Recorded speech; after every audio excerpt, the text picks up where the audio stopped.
Welcome back to How to Tickle Yourself. I'm your host, Joey of Rockledge, along with my co-host, Duff McDonald. Hello. We are super excited for today's guest. She's been on the show multiple times, and she is one of our all-time favorite yoga teachers, Lalita Winnick. She's the founder of Woodstock Shakti Yoga and has been teaching for over 30 years. She also has an MA in Ayurveda and Ayurvedic medicine and yoga philosophy.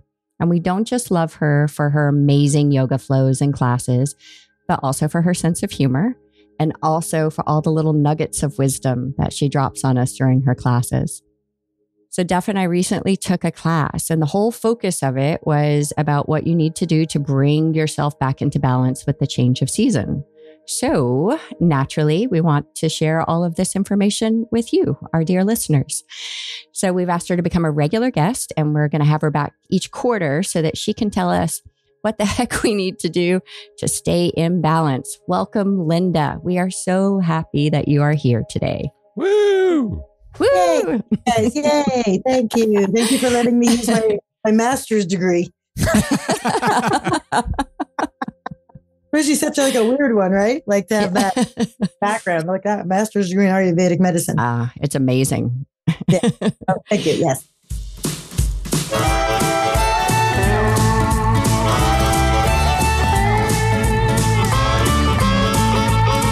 At the present moment, traveling town to town, the mystery of the motion, right here, right now. Right here, right now. Whoa, right here, right now.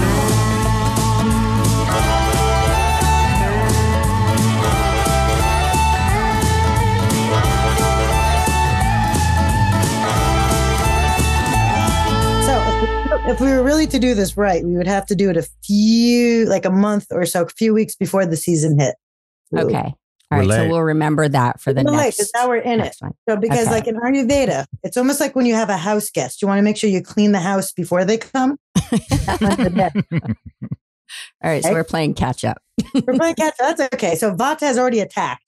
Okay. As one of my teachers calls it, when Vata is already deranged, which is like, again, the word that he chose. It's not a word that I chose, but it kind of fits it, right? Because it feels like it's deranged. So just a little background on Ayurveda, Vata, or if you're saying it more like a traditional Indian way, Vata is VATA, but it's the combined elements of ether or space and air. So the what it represents is the winds of the body. And so it's the movement principle. So how that also shows up environmentally is like what fall time looks like. Like right now, if you look outside, because we're all like in the same, kind of neighborhood, it's gray out. The leaves are like having an issue. They're not like, they're green, like and somewhat brown, right? So they might not change. It's like, yeah, yours are, and some are gone. So what it is, it has to do with like the leaves kind of thinning out. They have like a little brown color, at least around here, but then they turn brown and then they fall off. And so it sort of has to do with dissipation energy. So, so it has the dissipation, the withering, disintegration, dispersing. Those are all words that you would describe for Vata. So when people are in the Vata time of their life, they're in that time of their life when things get brown and they dry out and they kind of fade or they fall off. Is like that your us? hair, right? Hair, or like, our hearing, or things, our nervous system gets a little bit more fragmented. So people start to shake. Those are some elements that why Vata, shows up. And it shows like in our hair turning, unless you use hair dye, gray. So those are some elements of it. And so Vata right now, again, we're sort of in October. So we're like in the middle of it. So this is like the old age it's like the season of old age. Yes. It's your last hurrah. No, it's but it's sort of like we sort of mimic nature in that. I mean, the only thing about like going through multiple seasons is we get to rebirth again. And at least in this, lifetime. Whereas like old age, you have to wait till like the reincarnation to occur. Right. Wheels within wheels. Wheels within the wheels. Yep. So that's like, again, how Vata shows up. So for humans, that's why, like, when there's an element that increases, it's going to start to increase in the previous season. So the quality of how summer was, if it's extra hot, if it's extra chaotic, the heat is going to dry out. So Vata becomes a little bit more intense. Or if you're like people are, driving around or being crazy in the summertime, they actually have it more in their nervous system. They're going to have a little bit more frenetic energy. So like if you're really being Ayurvedic, you have to sort of prepare a little bit ahead of time, because when it's already in it, like environmentally, it's like you're Vatic, it's Vatic, Vata. And then there's like times of the day when it's more increased. And usually between like 2 and 6. So whenever I do things like this, when I do my teacher training, I'm always doing it in the Vata time of the day when people's brains become a little bit more fading, right? Because it's it's post lunch or whatever, post sun being the highest in the sky. The other thing is, so 2 to 6 in the afternoon, but also like 2 to 6 at nighttime. And so again, we could also be doing this talk at like 2 a.m. And probably if we were doing it live, we'd have a lot of listeners, because everybody who's sort of struggling with Vata. I think my mom for sure. Up, your mom, right. So it's like if we were to do like a talk show on Vata, people are like, wow, like it's like people who are affected by Vata wake up at this time. And sometimes they're plagued by anxiety, or sometimes they're just awake because it's just energy of Vata. I've been waking up at like 4:30 in the morning. And so I've just been sort of rolling with it and get up and meditate. And so we've been having meditation club at like, between 4:30 and 5 every day. Yeah, no, but that's a good time. That's a perfect time. That's like the time of Vata when if you do wake up at 4:30, it's like perfect for meditation. The other side of this time of the year is that because the energy is so penetrating and so light, those are ways of describing it, it's good for spiritual practice. Ah, okay. So it really is. Nothing is all bad. It's just when it accumulates and there's too much of it, then it's sort of like, it might feel kooky, right? So what are some signs of too much Vata? Like how do you know if you have too much Vata? When you have too much Vata is like thoughts are racing. Like it depends on where it is. So in the mind, you're like too much thoughts racing, kind of giddy. When it's distorted in like a like a mental illness way, it could be like a mania, right? Sometimes people have like grandiose, like they're, Shiva or something like that, where they're guru. It could turn into like starting a lot of projects and finishing nothing, right? It's sounds familiar. It's like almost all the elements of what mania would be. But like not, and it might not be like, again, DSM, whatever, 5 or 6, whatever they're on now. I haven't studied psychology like Western in a while, but it's not like that textbook, but it's all of that element. And so how you know it's there is when it's uncomfortable. And it might not just be uncomfortable for you. It might be uncomfortable for others. Like you might be enjoying it, but everybody around you, it's like, maybe you shouldn't be drinking like that 5th cup of coffee. And you might not have had that 5th cup of coffee. Right. So it's like you're bopping around, or the other side of Vata is the depletion element. So it could be racing or it could be depletion due to like, again, exhaustion. So sometimes people feel completely just low energy, or it could show up as depression, sorrow, a void, empty, clueless in a way, or they don't have any direction. So that's how Vata can also show up. So that's the interesting thing about it. It's not like streamlined. It just depends on the person who's experiencing it and everything else that's going on. And so in the body. So in yoga classes, you teach a vinyasa flow mostly, right? Sometimes. What changes in your class in this season? In the season. So basically, I was actually just talking about it because when I do my teacher training, and I'm not trying to promote that, but when I do my teacher training, I explain how you use Ayurveda in like a sequencing format. So for me, it has to do with proportions. Though I know like certain doshas, like in Vata, will settle more in your colon and in the nervous system, in the bones. But the reality is like doing it like a bow pose is not necessarily going to help Vata as much. So what I do is I work with Vata, which is again, movement energy. Like, so I move people because if you're feeling anxious, sitting doesn't help sometimes. People have a hard time sitting with anxiety. So you move and you get the breathing. And then, and it's not necessarily extreme. So my movements are more steady and deliberate, and there might be longer holds or repeats and patterns. And then by the time like people start to feel a little bit more settled and the vata is a little bit more under control, then you bring people down. And then just like in summertime, the shavasana or the groundwork is going to be a little bit longer because the vata hopefully will feel a little bit more under control. So it's like slower and a little steadier, and the deep warmth, because things that will control vata is control, routine, steadiness, but warmth. Not too much heat though. So if people start to go into too much heat, it starts to aggravate it. Things that aggravate prana also aggravate vata. And so again, I know people are like hot yoga, and I'm not trying to like get people angry at me or angry at that. That's really not so great for vata, because vata is very sensitive. Vata gets very sensitive to it. So it gets displaced pretty easily. So those are some ways. It just depends on how much vata is in the room. So right now we have vata and grief, and those two unfortunately come together anyway. It has a much more sensitivity to what's like going around in the world. So how would you not have it anyway? So that's also additional. So dealing with like the grief factor and the grayness. And then if somebody has seasonal affective disorder, people tend to have it they get stricken by the seasonal change much more. The darkness, right? People really they get very sensitive to darkness, where I personally I love darkness because it's bedtime by time. Especially if you wake up at 4 a.m, like I sometimes do too. But for those who don't have that, and so it's also really bringing people into a circadian rhythm that also has to do with the nature of the cycle of the sun in the sky, and also knowing you chill out earlier.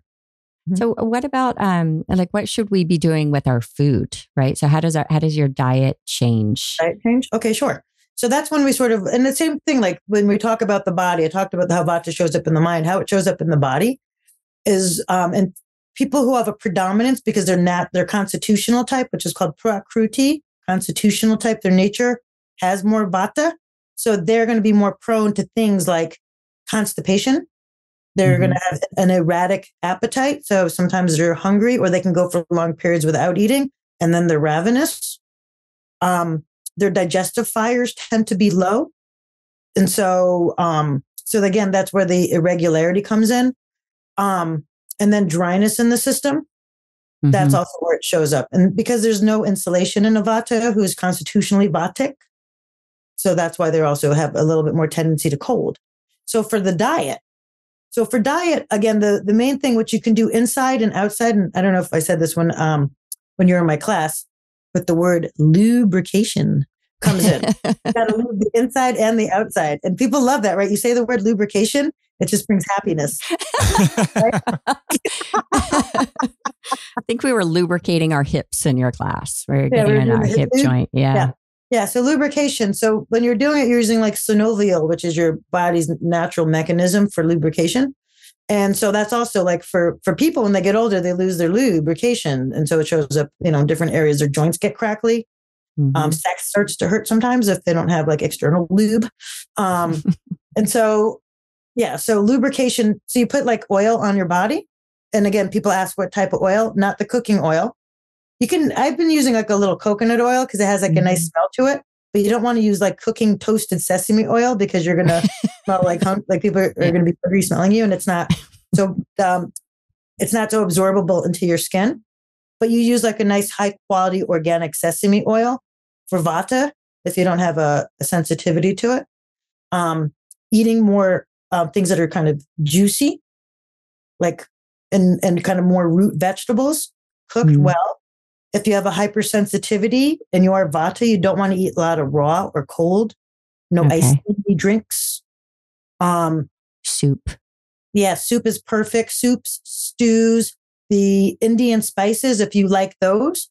So increasing the coriander, cumin, ginger, black pepper, turmeric, hing, asafoetida, which is hing, those types of spices. If you don't like those spices, more basil, more oregano to help digest the food, to add some heat. You kind of don't want to do the sriracha or the ghost peppers because those are too stimulating.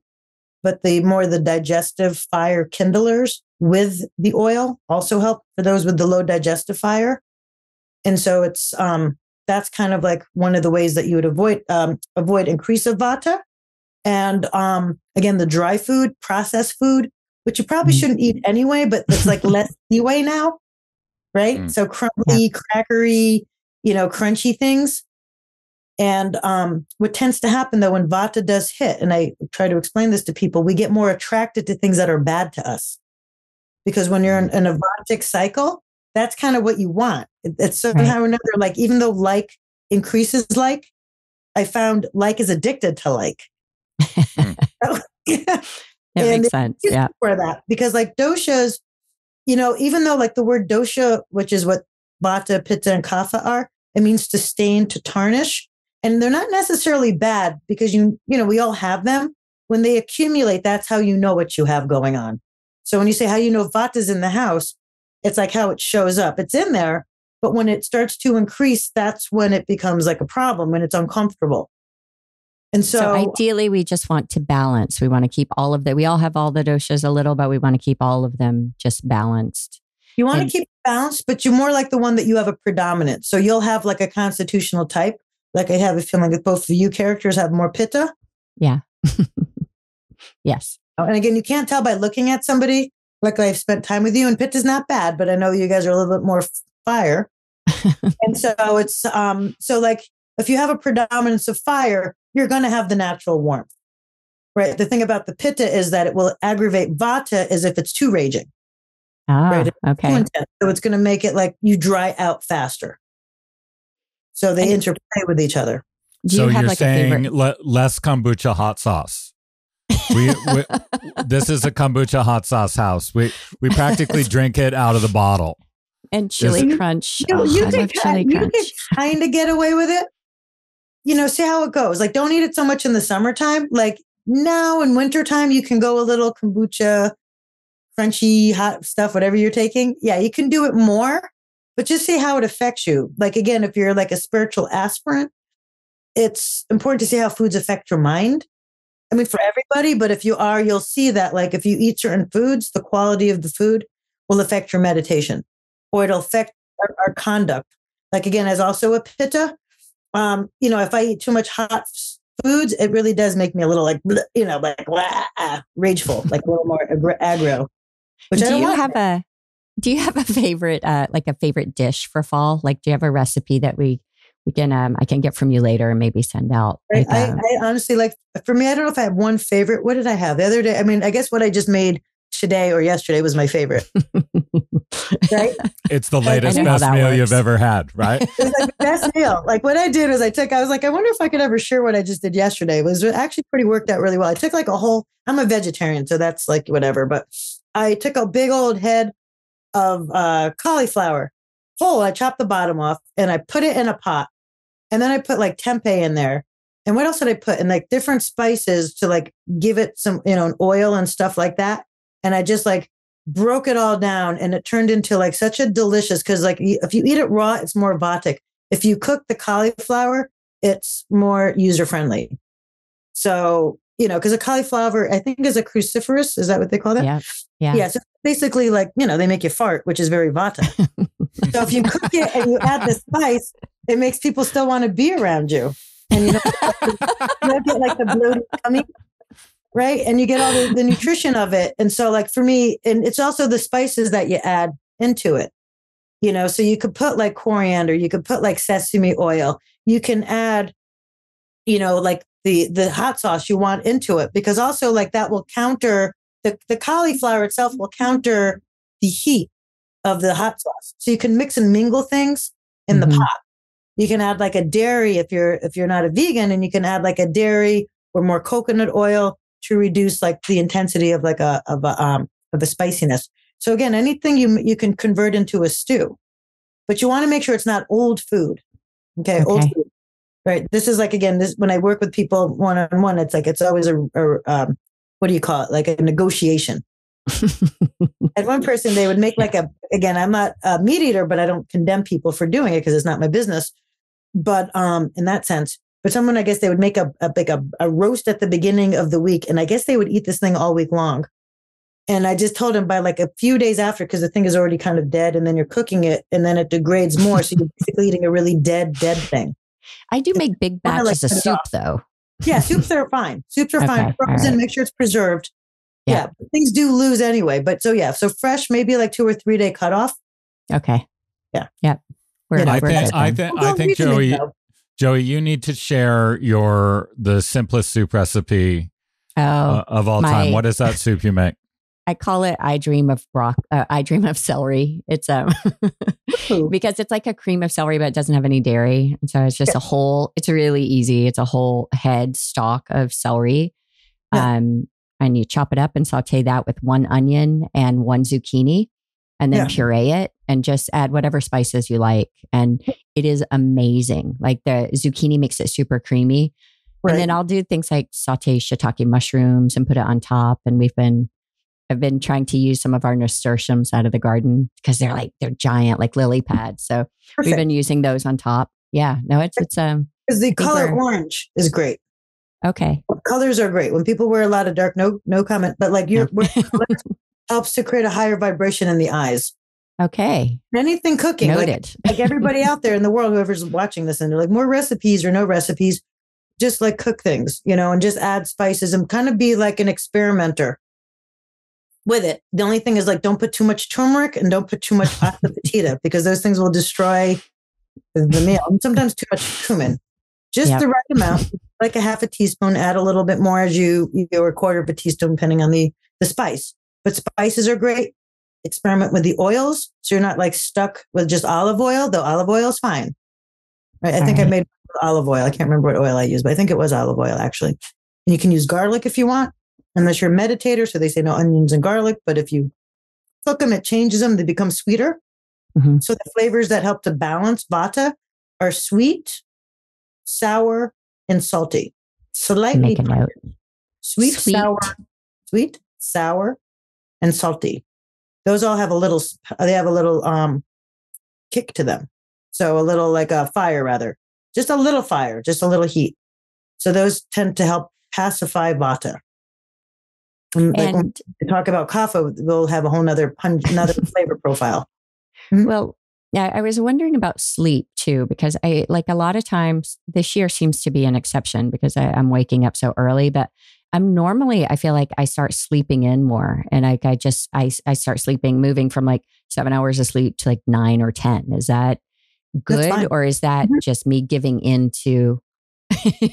Is that just me being out of balance? That might you just needing more sleep. Okay. Vata needs more rest. Vatas are the ones that do need the siestas.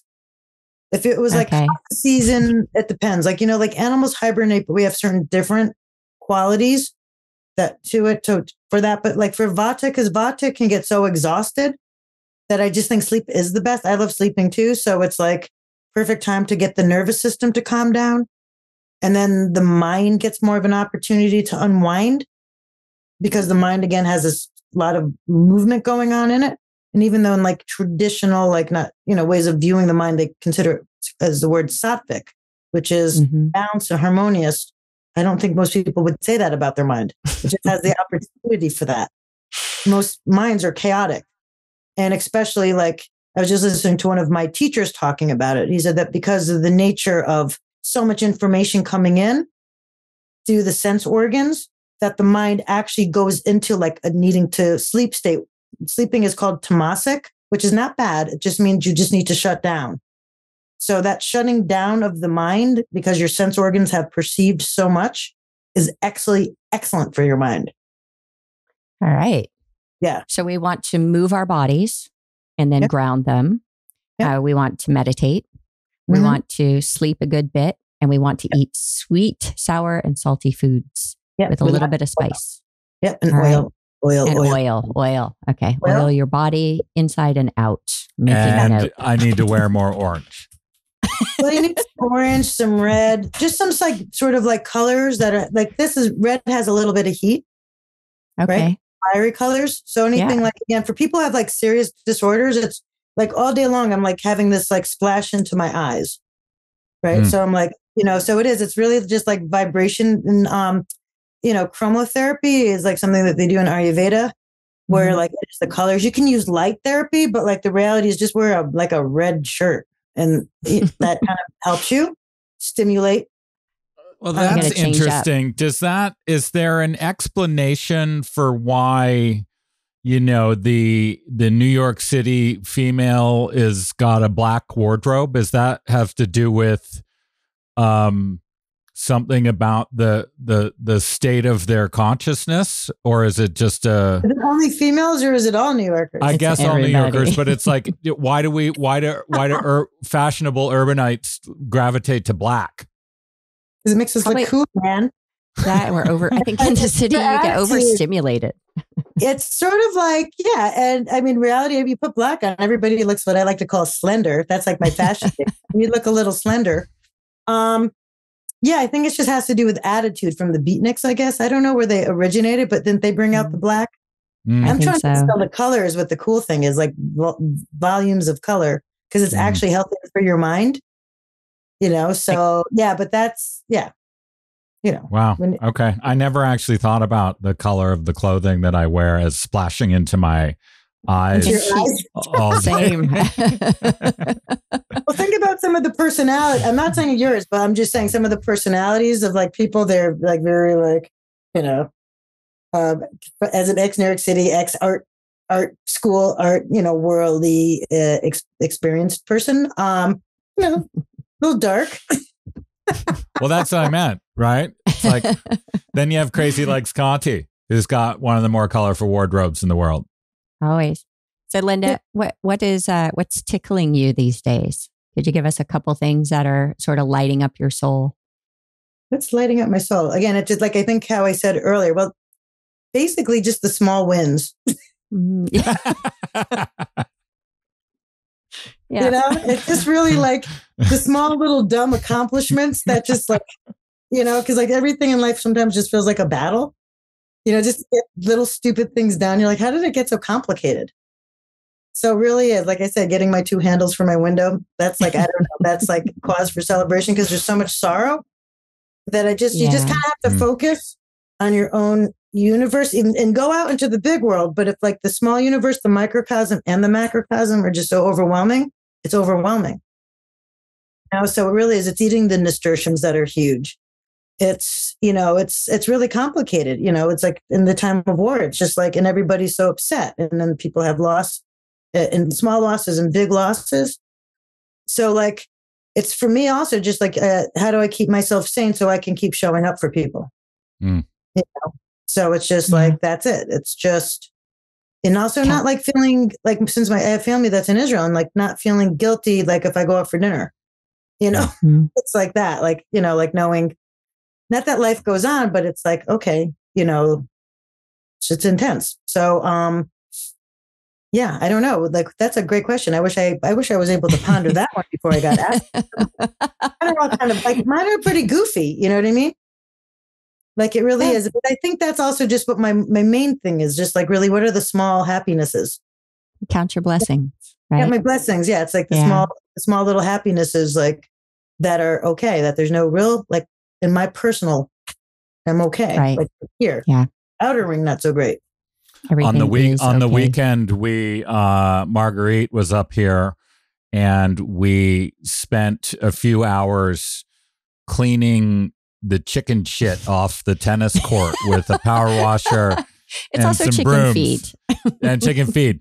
But the 3 of us were at it for a couple hours, and it was the greatest feeling of accomplishment.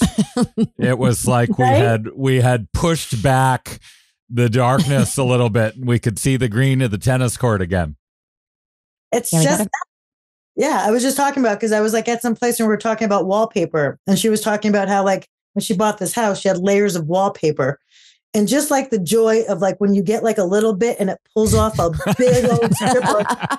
And I was saying for my own house too, it's like when you're getting into the linoleum, I was like, I had those joys just getting into the linoleum and peeling off like a big chunk of like linoleum off, something like preening or something about it for us humans. So it's just like enjoying that. Like, who cares? Like, you have the poop and the linoleum and the wallpaper. and like whatever it is, because it's just, it's always that small thing, the small little treasures is like where I'm going. Yeah. So Linda, where can people find you? If people are looking for Ayurveda or yoga, what's the best way for them to track you down? I guess they can find me at Shakti Yoga Woodstock at Gmail, but only nice things, okay? Yes. Okay. Only fan mail. No, only like thank you for that. Or do you have any recipes, or can I have a mantra? Or do you have any color or outfit recommendations, or what spices? Right? No hate mails. No. And so we should get you back pretty soon so we can get all of this information before we go into the winter months. Yeah, I guess it'll be all soon. Right. Later. So what does that mean? End of December? No, before the end of December, end of November, I think. The only bummer part is that would bring us like around Thanksgiving, which again, I don't want to tell people not to like gorge and have a good time at Thanksgiving. But what you eat at Thanksgiving is definitely going to affect you in the wintertime. Right. That's a preview. That's a preview for everybody. Preview. So the thing too is just like for what I tell people, just keep moving. Okay. Moving is almost the great equalizer for all the doshas. Right. Even ask me like, what's tridoshic? What's the thing that crosses all the board is movement, because it helps to control vata, which is movement. It helps to like for people who are pitta, which is the fire element. It helps to exercise because pittas need to consume. And then the kaphas need exercise because the stagnation, which we'll get in the wintertime, right? What happens is if you have too much of that, and you can't move. All right. So again, that's keep moving. Don't stop moving. Just keep moving. It doesn't mean all right, listeners. That's it. Keep moving. You got to keep moving. When I come at Shakti, that's what we do. But right. Just keep walking, walk to places, park at the end of the parking lot to go to the grocery store. Just give yourself little walking tasks. And go to Shakti. Want to. If you want to come stay. Thank you so much, Linda. We'll see you in a couple weeks. Yeah. All right. See you in a couple of weeks. We'll have to schedule that. All Bye, right. everybody. Bye-bye. Enjoy your Thanks, vata. Linda.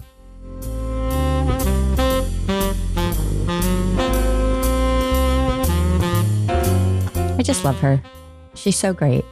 Well, given our scheduling snafu here, because we're off season, you're in luck because we're going to be talking to her in a few weeks.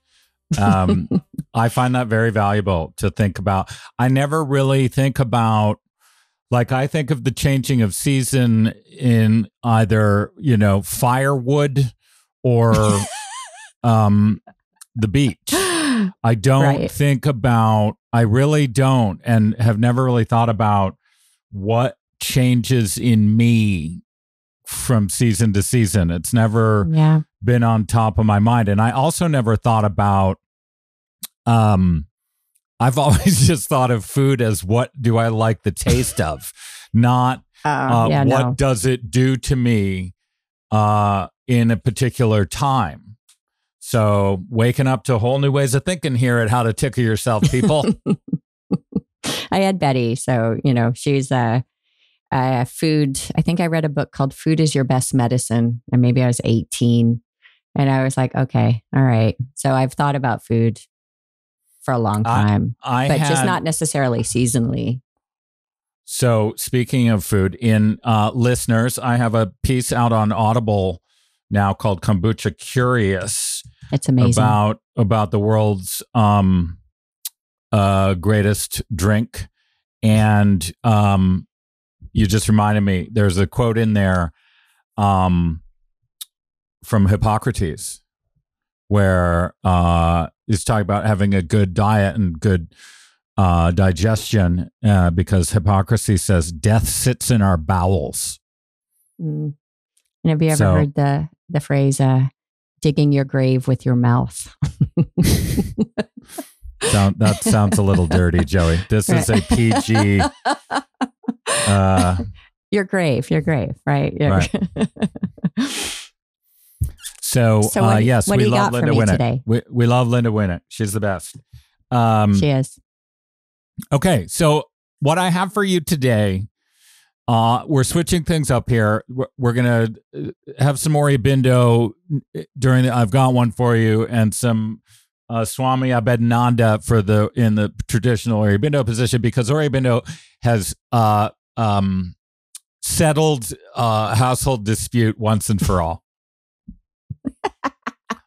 Yes. So listeners, here at Rockledge, we have when you come in the front door, you're in what is sort of a porch that seems to have been added to the original house. With in the summer, it's beautiful in there. You can open it, let the wind go through, but in the winter, we got to sort of seal it off because the house would be too cold. So there's been a debate as to what this room is called for years.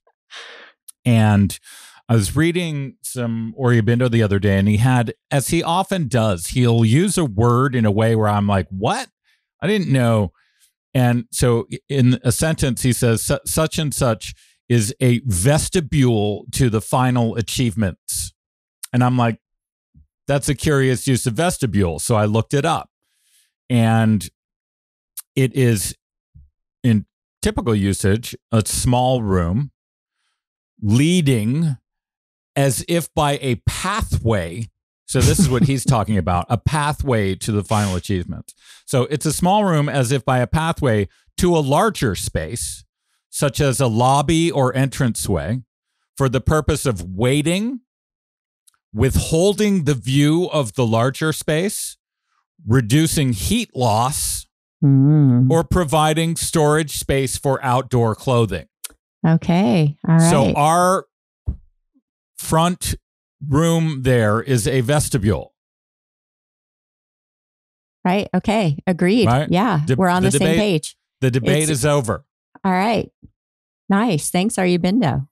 Yeah. So he's, I mean, for so many things, but specifically. He can be your spiritual teacher, or he can tell you what the name of that room in your house is. So, moving right along.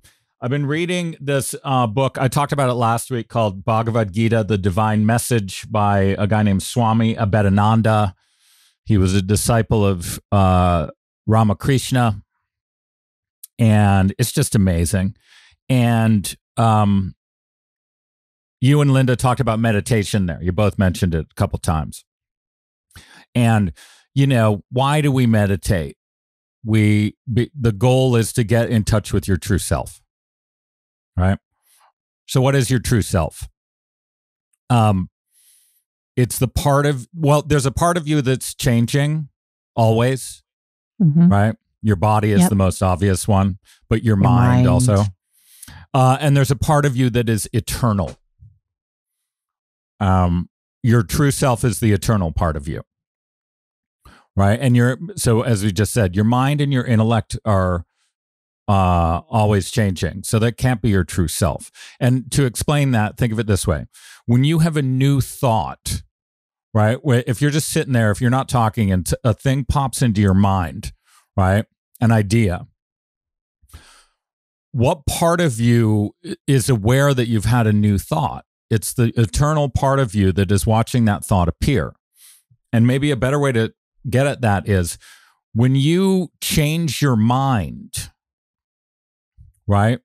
So a thing being, you're not so into a thing, and then suddenly you're into a thing, right? There's a part of you that knows that you changed your mind about it. It's not your mind, because your mind has changed, right? So if you thought it was bad and you now think it's good, your mind says it's good, but there's a part of you that knows that you used to think it's bad and now you think it's good, right? So that is the true self. And the observer. And like, you can think of it too as a sort of upstream, downstream thing, right? Like there are hierarchies in you, and the higher ones are the ones that can watch the lower ones. And, for example, an inventor makes an invention. Can the invention explain the inventor? It cannot, because it's downstream from the inventor, right? So if I write a story, if Duff writes a story, the story cannot explain me. I can explain the story. It's downstream. So here's Swami Abhedananda, and he's talking about the true self, and whether you can know it, and it's the spirit. And he says, the spirit is not unknown and unknowable as described by Herbert Spencer and Immanuel Kant, but it is unknown and unknowable by intellect. It is knowable by our spirit. It is the source of our consciousness. Intellect cannot know this. Sense perception cannot reveal the eternal truth. Intellect and mind are transitory, phenomenal, and relative, meaning they're always changing, but our true nature can know the eternal truth. The knower alone can know the eternal truth. The Atman can be known only by the self-consciousness and not by any other means. The point he's making there is that if you want to know the ultimate, the supreme spirit, the ultimate truth of existence, you know, when we doubt things like God with our mind, the reason that we do that is because mind cannot grasp God. Right. God sits above mind. And the only way to it, to spirit, to eternal truth, is literally through meditation to understand the eternal part of you, because the eternal part of you is God. And it's why we meditate, and it's now why I guess I can't eat onions and garlic as if much. They're cooked. If they're cooked. If they're cooked. Changes them. Yeah. Thank you, Linda. Yeah, that's Swami Abhedananda. It's been, I'm in the second volume of a 2-volume series. It's fantastic. Anyone want to talk about it? Send a letter and drop a line into our mailbox. All right. So I have a little Hafez for you. It reminded me of Linda, and it reminds me a bit of you as well. And here it goes.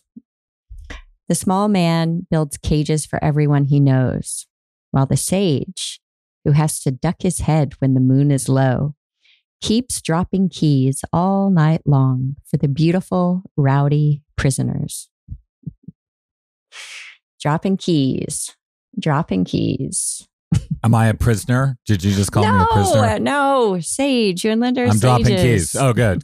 You're dropping keys. Yeah, no, you don't build cages. You're not like, having to tuck everyone into a certain label and like make them fit into a little box. You're letting everybody just be free, right? All right. We love all of you. Right. We're trying to tickle you. Thanks for listening. We'll be back next week. Bye-bye.